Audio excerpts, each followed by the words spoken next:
तर सांगलीमध्ये संजय काका पाटील आणि जयंत पाटलांमध्ये झुंपल्याचं पाहिलं। संजय काका पाटलांना आपणच भाजपासोबत पाठवलं होतं असं जयंत पाटलांनी म्हटलंय।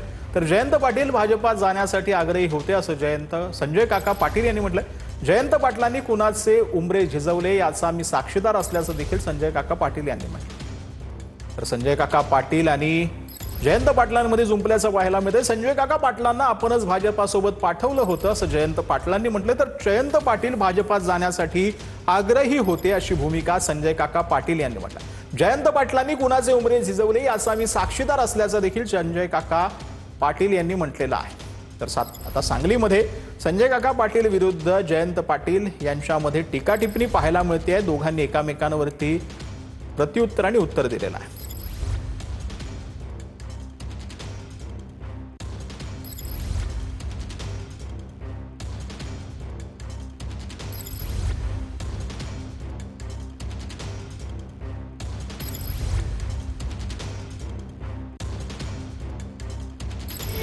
संजय काकांचे मी विशेष आभार मानेन, कारण काल संध्याकाळी आम्ही स्ट्रॅटेजी ठरवली आणि काका पलीकडच्या गोटात आम्ही जायच्या संदर्भात काही गोष्टी झाल्या, चर्चा झाली आणि त्याप्रमाणे त्यांनी तिकडं जाऊन तिकडच्या गोटातली माहिती देऊन आम्हाला जे मौलिक सहकार्य केलं ते विशेष वाखाणण्यासारखं आहे।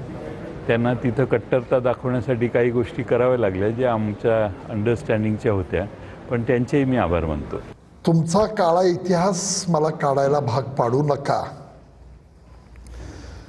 तुम्ही भाजपमध्ये येण्यासाठी किती वर्ष प्रयत्न करताय आणि किती वेळा उंबरे झिजवलेत याचा साक्षीदार म्हणून सुद्धा संजय पाटील आहे। आत आपल्याला घेत नाहीत तरी सुद्धा सलोख्याचे संबंध राहावेत, कुणाकुणाशी ॲडजस्टमेंट करता या बाबी सगळ्या मला माहिती आहेत। खांद्यावर हात ठेवून तुम्ही कुणाकुणाशी विश्वासघाताचं राजकारण केलं तेव्हा ते काढायला मला भाग पाडू नका।